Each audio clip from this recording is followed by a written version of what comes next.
Tell me, Yuki Sakumo, have you ever heard of donutitis? Donutite? Ah! Thank you to our final patrons, Strawbones, Redwood4765, and Midnight Gemlord. Thank you to our final patrons, Strawbones, Redwood4765, and Midnight Gemlord. Now, before I'm this breakdown / review of chapter 207 of Jujutsu Kaisen, please, if you leave your own on the chapter, in the comments down below, leave a like and subscribe if you haven't already. Also, when you hit that notification bell so you miss out on any videos that come to the channel. Also, I do a Patreon down below, is more for as low as $1 a month, including exclusive videos, early content, and more. Also, you can now become a member of the channel for as low as $3 a month to get the same perks and more.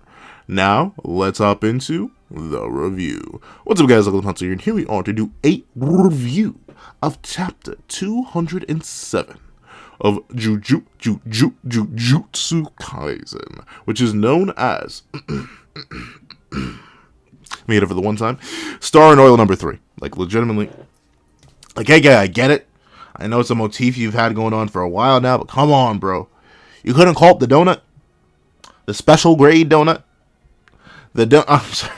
No, let's hop right into the chapter itself. So we open up, and we do get to see that we're actually flashing back again. These chapters do seem to have a pattern of, like, opening with a flashback, then leaping to the present in terms of what's happening.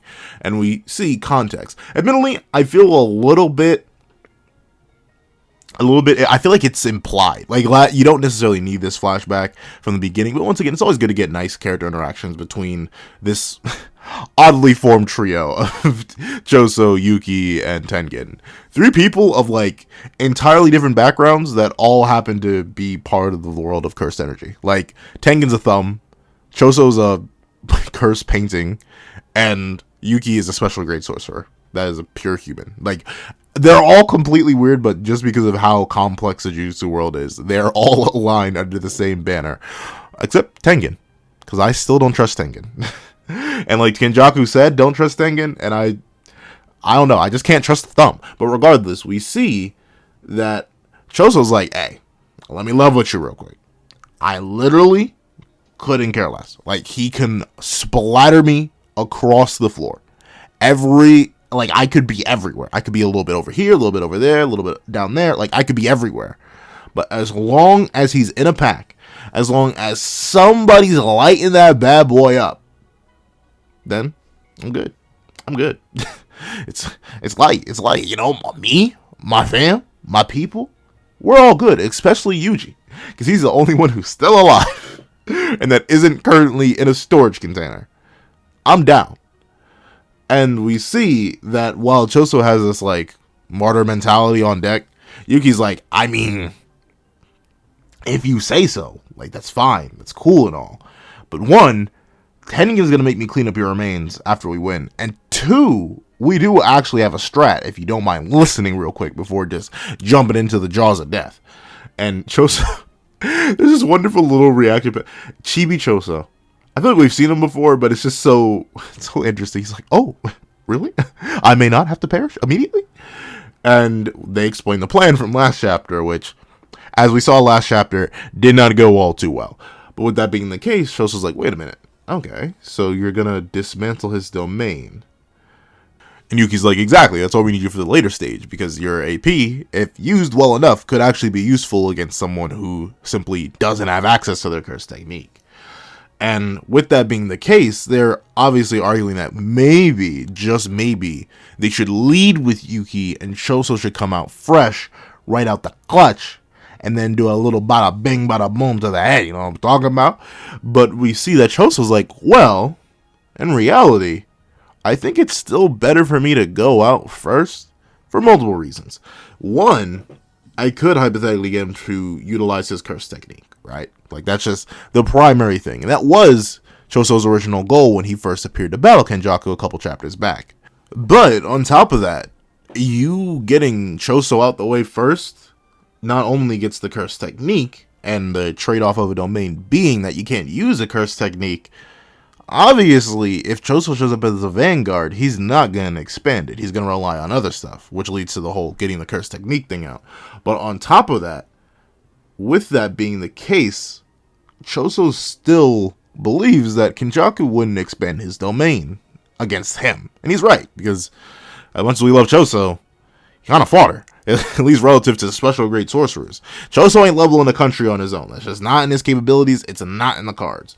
However, with this being the case, we need to, or at least in Choso's mind, we need to wipe out the existence of me entirely. Like, if Kamo believes that, or Kenjaku, Kamo, whatever you want to call him, if he believes that, oh, well, bada bing, bada boom, Choso's out the room, he'll believe it's a full-on 1v1 between Yuki and him. And if that's the case, his guard will be up against Yuki, but someone with AP that could hypothetically damage Kenjaku, like Choso, whether it be through Supernova or through Piercing Blood, could actually be useful as a surprise card to initiate our favorite part of Jujutsu Kaisen, jumping people. And of course, me being a fan of jumping people, I really like this plan. And with that being the case, we see the results of said plan. And this one, it kind of works. Like, it works a lot better than the dismantle his domain plan from last chapter. The dismantle his domain plan, absolutely pointless. Like, that was not useful at all, because all it ended up doing was getting Yuki false expectations, and it made Kenjaku pretty much vibe. He was like, oh, well, bada bing, bada boom, fellas. I guess I'm doing good. But with this being the case, we see that Choso, he comes out the clutch, and Kenjaku, naturally being aware of Choso's presence, because he's not like a Toji or Maki, he does have cursed energy of a sizable amount, that Kenjaku notices him. And you see Kenjaku goes to turn. But the thing is, since he's still tied up in Garuda and Yuki can infuse Garuda with her CT, even if she can't use it, or she can use it, what she does is to hold Kenjaku in place as he goes to turn around, is she activates Garuda's weight, and thusly Kenjaku's way down in the spot. But the thing is, he was already midway through the turn, so he's essentially locked in place for Choso, who lands with a point blank, like straight up, his fingers, his digits are quite literally probably an inch or like 3 centimeters away from Kenjaku's dome. And he straight up says, yo, this is simultaneously one of the corniest and most metal lines I've ever heard, bro. Because he thinks like, are you watching, my little brothers? But then he goes, it's parent slaughtering time. Like, I don't know. I find it funny, but at the same time, it's like, dog. In all that time you had thinking while Yuki was running the ones, you couldn't think of a better one-liner? You couldn't think of something better? Like this, if it had worked, it would have been the last thing Kenjaku had ever heard. Like, word for word, bar for bar. It would have been the last thing that Kenjaku had ever heard. You want that to be it? Not like, I mean, I'm trying to think of a better bar off the top of my head as I record this. I should have thought of one before I started recording. But like, goodbye, father. Say hello to mother for me. Time to die like the curses you kill. Or something like that. Like, along those lines. Something something more raw than it's parent slaughter in time. Like, it has the same vibe as it's morphin' time, Rangers. Like, I don't know. I just couldn't take it seriously. However, apparently Kenjaku had to take it seriously, because despite the extremely close range, like legitimately point blank range, on top of the fact that Kenjaku was being weighed down by Garuda, he manages to react, which once again, it goes to show you, like, these special grades in the series are just monsters. Even when dealing with another special grade, who is admittedly damaged, so her technique is probably not as effective. It's still crazy that at this point blank range, while being weighed down by something Kenjaku himself even acknowledges as heavy, that he's able to move at all in time before Choso can fire. Sure, do I 100% believe Choso should not have dropped the one-liner and just pop, like straight up launch the piercing blood? Yes, but we're in a shonen battle manga. You gotta have a little bit, an element of swagger with it. So Choso tried to throw in some swagger, but maybe he shouldn't have. But with this being the case, we see Choso launch off, but since Kenjaku kind of dived for it, and I'm not sure, this is, this one panel is a mix of like, did Gege not finish coloring it? Or did Gege do this on purpose to emphasize the motion? Like, Kenjaku looks very sketchy in this panel where Choso he hits him. Like, no, don't get me wrong, Choso still lands the blow, but it doesn't actually like take Kenjaku out because he turned his head. And we see Choso and Yuki both being shocked and caught off guard. And I will admit, I get Yuki's using her technique here, so maybe she can't do RCT and her technique at the same time. But in this moment where Choso was firing off, I would have healed immediately. Like, right there in this interval. Especially while Garuda's holding him down, I would have been like, oh, CT! Like, I straight would have tried to regenerate. But I can see they thought this was going to be another battle. And we see that is Kenjaku literally got he literally got his top spinning. Like, bro's whole brain is out because his dome got knocked right off. He's like, don't sweat it, this is light. And he's falling as his top is spinning, and you see the real Kenjaku, that brain with teeth. I feel like I've never gotten a comment on it because I started reviewing JJK in a relatively weird spot, like right before the start of the Culling Games, and I missed a whole bunch, and then I came back. But with that being the case, it's so interesting. Like, why does it have teeth? Why does the brain have teeth? Like, can you imagine? I don't, because I just did, and that actually hurt my own head. But like, can you imagine your brain with teeth in it? Like straight up, just a whole set of chompers in your brain. Like, ugh. I don't know. It just seems so weird. And like, how does he move? How does he move it? Like, hypothetically, if he's trying to transfer from one console to another, is that what you call it? Would it be a console? Like, one body to another would be the real term for it.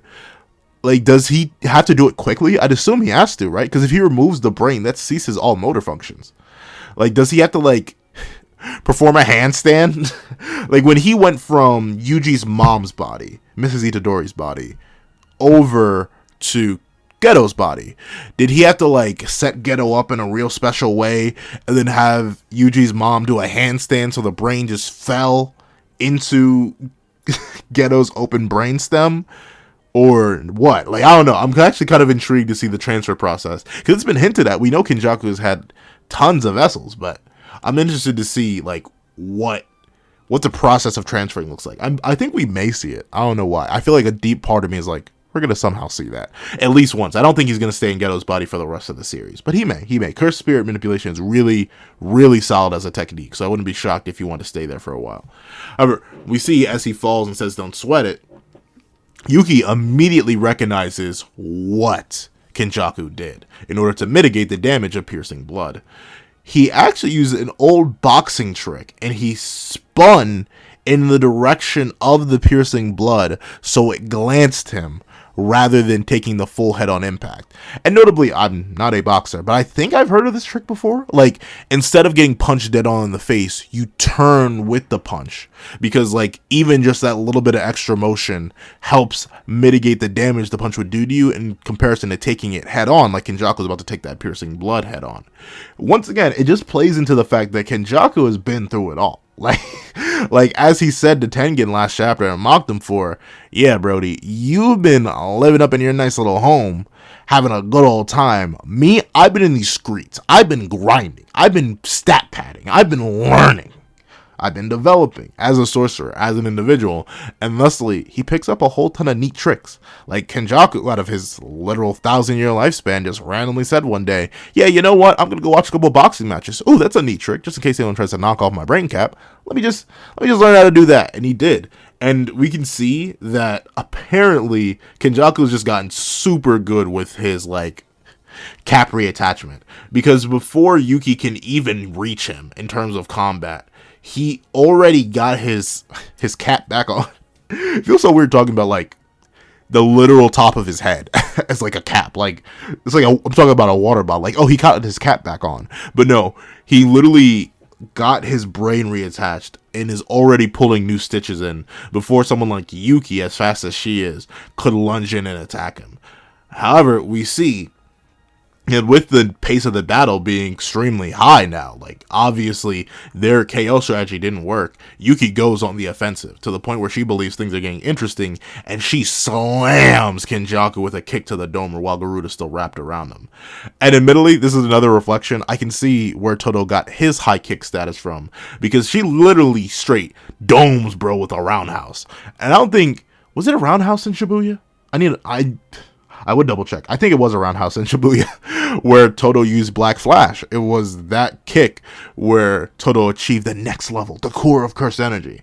Meanwhile, Yuki's using it in desperation. And you can see her arm is especially jacked up, so she definitely needs some more CT. And with that being the case, due to the fact that she's damaged, heavily damaged, literally bleeding out her head top, whole arm pretty much jacked up, her curse technique loses effectiveness. So what's already one weakness that gets established? It was kind of implied last chapter, just based on the fact that Kenjaku went from sweet mother of mercy, both my arms are broken, to oh yeah, I can just tank punches and kicks from Yuki Sakumo barehanded while blocking them, even while she's using her curse technique. Obviously the gap was pretty much implied, but Kenjaku just outright confirms for us, due to her being injured, she's unable to use Bombaye, Wrath of the Stars, as effectively. And thusly, the weight effects and her extra weight is just way less useful. Meaning that as long as you can hit Yuki first, if you're faster than her, or at least relative to her in speed, and you start, like, packing on the damage, the weight is nowhere near as effective as it could be. And thusly, characters like Kenjaku, who is still very, very strong, once again, a special grade sorcerer, don't get me wrong, is able to kind of just take a kick to what should be his weak spot. Like, legitimately, his head should be the most vulnerable part of his body, just because, like, one, your head is very vulnerable, naturally, and two, because that's where the real Kenjaku is. His brain is truly him. So, striking that with a roundhouse kick from Yuki, reasonably, if a punch is able to do as much as breaking both of Kenjaku's arms, even if he reinforced his entire head with cursed energy, a solid roundhouse to the domer should have just offed him. And Kenjaku agrees. He literally says, if she wasn't injured right now, that would have been dangerous, that would have been lethal. And we see that while Kenjaku's thinking and recovering pretty fast and probably using RCT to clear up his vision and heal up his wounds, Yuki's like, wait a second, if he's resorting to, like, legitimate fighting tactics, like straight up, I need to use an old-fashioned boxing trick in order to make sure that my dome don't get cracked, they have to have him on the ropes. They've got him cornered, meaning as long as they keep up the pressure while his CT is down, they should reasonably be able to abuse him into a loss. And we see the good old-fashioned classic. What does the JJ in Jujutsu Kaisen stand for? Obviously Jujutsu. But it's called Jumping Jack. Because if Jack was in Jujutsu Kaisen, he'd be getting jumped. Because we see Choso and Yuki get to work on Kenjaku. And once again, I say this consistently, in terms of action art, specifically like drawing combat, Gege only has one rival in Shonen Jump, and that's literally, I always forget the Sakamoto Days author, but that Sakamoto Days. That's the only thing that comes close to JJK in terms of action, because you can see it. Yuki, after landing the roundhouse kick, gets grabbed, has her ankle grabbed by Kenjaku, pushed up, but Choso comes in with the elbow of the people, only for Kenjaku to just barely block the elbow of the people, slide under it, hit the rotation on Choso, but that leaves Yuki to come in with the other elbow of the people, forcing Kenjaku to block since he still isn't able to fully heal yet, and Yuki does have some access to her curse technique, which allows Choso to come in and hit him with the palm of the people. Everything's of the people. Of the brothers and the sorcerers. It's all against Kenjaku. And I love it. I love seeing these two, who realistically, like, have never fought together. Like, truly, unless they were sparring or training or learned something about each other's fighting styles by just coexisting, Yuki and Choso have never thrown hands together. It's just something that didn't happen. But just due to their natural experience as warriors, obviously, Yuki's an insane fighter. She made Todo, like, word for word, bar for bar. She found Todo on the streets. I was like, yeah, you, young man, you're coming with me. And Todo's one of the highest, maybe not, I'd argue Todo's one of the highest IQ fighters in the series, especially just how he uses his technique to his advantage. Especially considering it's not like a super, Boogie Woogie is great because it's like spatial manipulation, and spatial manipulation is always crazy. But in terms of things like Bombaye, mimicry, curse spirit manipulation, heck, even blood manipulation to a certain degree, I'd say all those are inherently more crazy techniques than Boogie Woogie. But Todo's still an extremely dangerous threat because of Boogie Woogie, and Yuki made him that way. So it's obvious that Yuki is a next level fighter, and Choso is a death painting. Obviously, he's had... The interesting thing is, though, since he spent so much time as a painting, you think he wouldn't have too much combat experience. But nah, he's also a beast in combat. As we saw, he was able to beat Yuji, who's also a monster in combat. So, they're obviously working together pretty different. And we see that Choso, once again, just through understanding Yuki and her technique, is like, alright, we can't keep doing this. As good as this wombo combo is, it's not going to be enough. We need Yuki to recover the abilities of her technique, the full potential. So Choso's like, hey, I'll stall him. Tsukumo, heal up completely. And we see that now that Kenjaku's pressured, unlike last chapter where Yuki was like, heal. Why? And just kept going through with it. She steps back and manages to heal most of her body using RCT. And she says, whew, man, thank the word that Choso's here, because he's been a huge help. And we see Kenjaku realize, hey, wait a second, she's using RCT. That means I can... And I guess this is something interesting that was implied. The weird thing is, I guess not. Maybe it's just Choso. Maybe it's just a Choso thing. Not Choso, I said Choso. Maybe it's just a Yuki thing.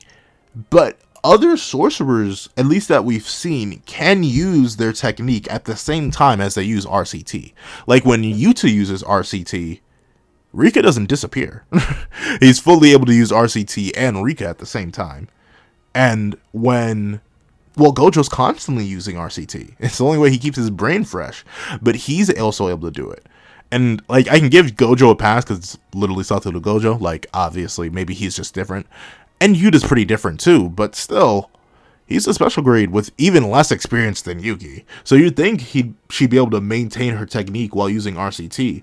But apparently, just with the glance of realizing that she's using RCT, Kenjaku was able to slip right on out of Garuda.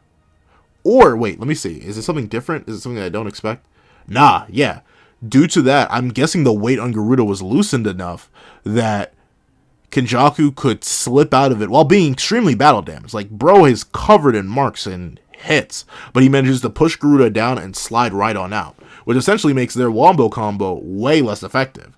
And once again, I love the movements in JJK. Like, Kenjaku doesn't just like slide out of Garuda and run away. Bro leaps, he pushes down on Garuda, knowing it can stay in midair, flips out of it, does a backflip into a handstand, and runs away, and seemingly is healing all the while. Or no, he doesn't even heal, he just backflips out of it while taking extreme damage.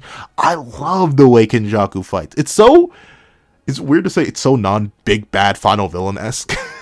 Like, typically when you think of a lot of the big bads in your narratives, they aren't, like, acrobatic? I don't know, this is weird to explain. Now, blame it on the fact that I've been, for some reason, I don't know, like, Arkham videos popped up, who did it? Someone kicked me off. Like, someone kicked me off on an Arkham trend.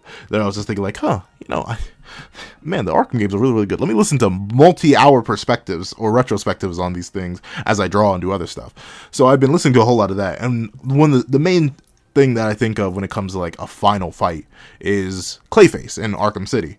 And with Clayface, the thing about him is that he's big, he's lumbering, he's a big final boss. Sure, he has some fast attacks, but he's not necessarily like doing a Kenjaku and flipping around, doing crazy stuff like that, maneuvering in these insane ways. And even thinking of like other manga. I'm trying to think of an ending that I could spoil that isn't like too crazy. I mean, like, Kid Buu was pretty acrobatic, I can't lie. he was kind of crazy. Maybe I'm wrong. Maybe things are more acrobatic. But this is the thing. I'm thinking of opponents that are spoilers. Like, I was about to spoil the end of God High School. I was about to spoil the end of Manga. I was about to spoil the end of so much.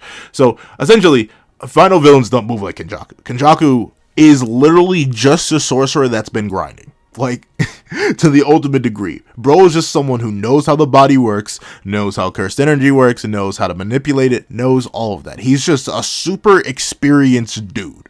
Like, you ever run... Once again, I take it all back to video games. But you ever been playing casual matches? Like, not ranked, so you aren't running into people who are comparable in skill to you, presumably.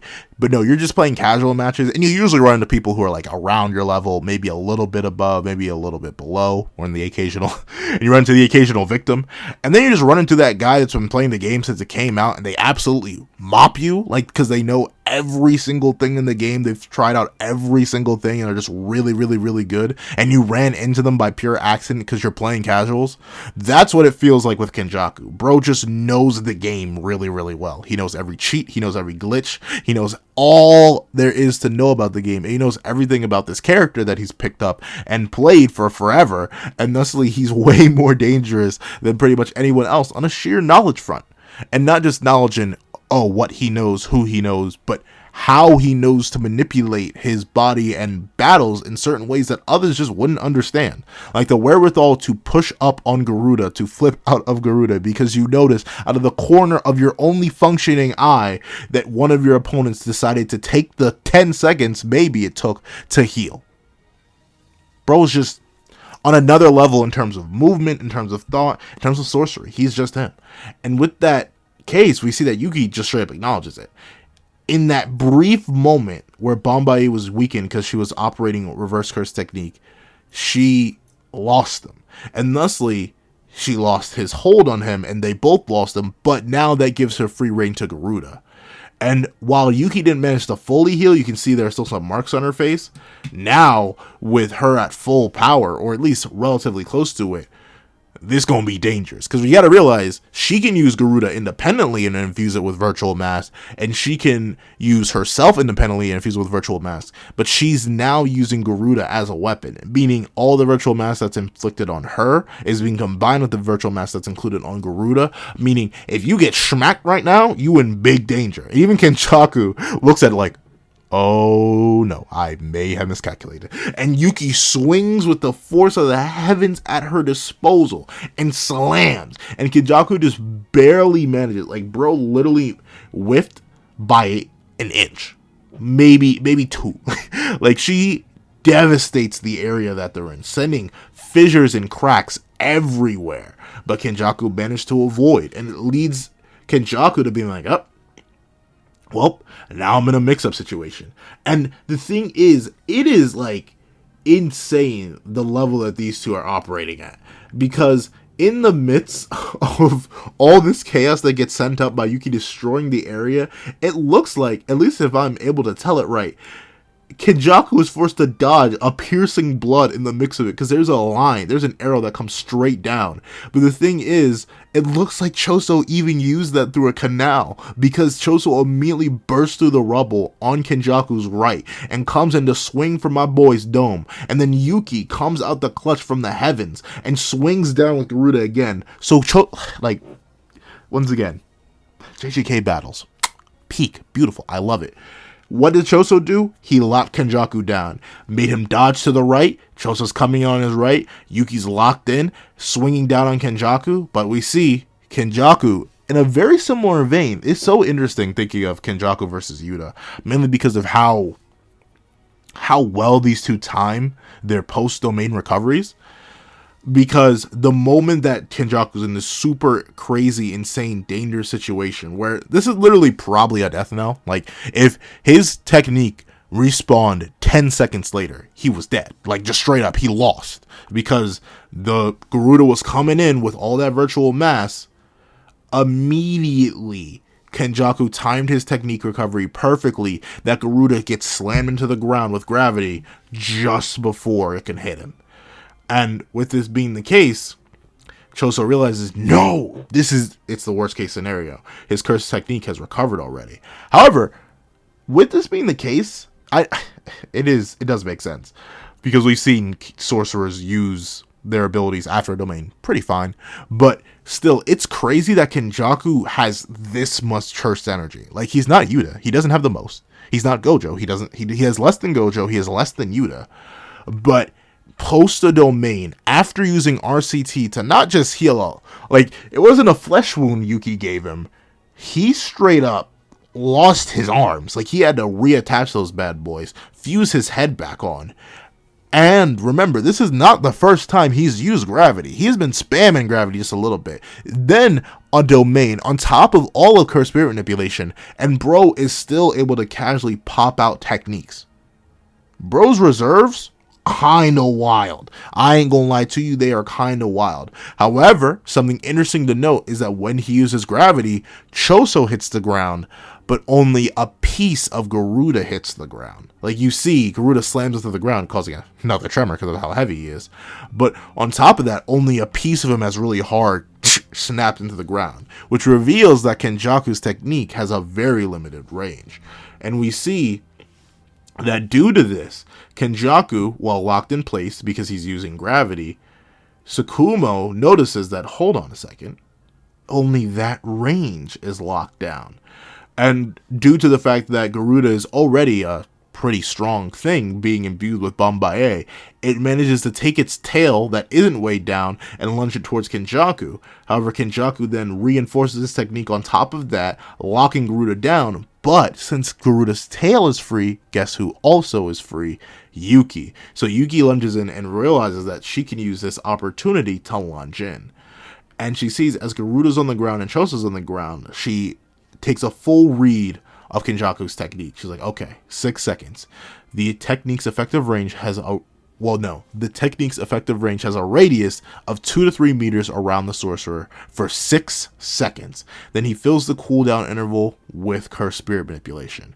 However, once again, it's the frantic pace of this battle. It really feels like this is a high-octane sorcery fight, because in these moments, Kenjaku is responding perfectly within these intervals. And on top of that, Yuki, the moment the technique's 6-second time limit is up, she instantly picks up Garuda and swings. But Kenjaku just being on the ball. Like, bro is moving, despite how much cursed energy he spent. He straight limbos the Garuda swing while summoning a curse and drops it on her. But the thing is, considering that this is Yuki Tsukumo we're talking about, no little cursed spirits are going to stop her. So this thing that shows up to stop her gets absolutely annihilated. And Yuki leaps up over her own Garuda swing. But Kenjaku, once again, Kenjaku's movements, they are so fluid. They are so on point. They are on the ball. He expected this to do something. he wanted this to do something. This was definitely part of the strat. But it was just not allowed. But Kenjaku, once again, just on that top of the ball, next line, top level movement energy, managed to completely, and I mean completely, be ready to dodge another technique. But of course, she got through his guard. And in that moment, she holds her breath and bam! Hits Kenjaku with a slobber knocker. And Yuki's realizing that, okay, this has got to be the case. Reverse curse technique and his domain chipped away at his cursed energy. With that, we also managed to weaken his body using Choso, and gravity is way less flexible than realized. And if that's the effective range, even if he uses it right next to me, I can build up to the last minute dodge, which means she can essentially time it. With that cooldown, as long as she reads the cooldown period accurately, she can dodge out, wait for the next cooldown period, and lunge back in again. Because it seems in some way, shape, or form, Kenjaku needs to take up a certain stance whenever he uses gravity. Like, he needs to lock himself in place, and thusly when he's locked in place, Yuki can go in and use that stagnancy to attack him. And we see that Yuki swings for Kenjaku, gets in his face, and is like, honestly, this isn't a time I need to attack. We won't get a chance like this again, especially with Choso on the ground and feeling the effects of gravity. However, not all can go well against the man who trained to become as a god. Because Kenjaku let the punch land, but then proceeded to guide her fist. Like, he straight put hands on her and moved her aside and then released a miniature Uzumaki. Like, I'm not sure how many cursed spirits went into it, but here's the thing, right? In other series, I would say, This is kind of nonsense. Like, what? So he can just manipulate the size of Uzumaki? Like, come on now. However, it is shown to us on multiple occasions that Uzumaki can definitely vary in size and power, like, depending on the spirits that he uses. And remember, Geto, as soon as Uzumaki was introduced, was like, well, you see, when I use this thing of various amounts, I use a certain number of curses to perform Uzumaki, the technique gets all the more powerful. So what I'm assuming here is that Kenjaku reinforced some low-level curses with his cursed energy, and then used Uzumaki on them to produce this tiny pinpoint blast. But of course, since it's an Uzumaki, it's still an ultimate technique. It still does a whole ton of damage to Yuki, even though she blocks it. And we see that as a countermeasure, due to the fact that her weight doesn't change when she uses Bombaye, Kenjaku realizes that the density may increase, meaning that her attacks hit harder.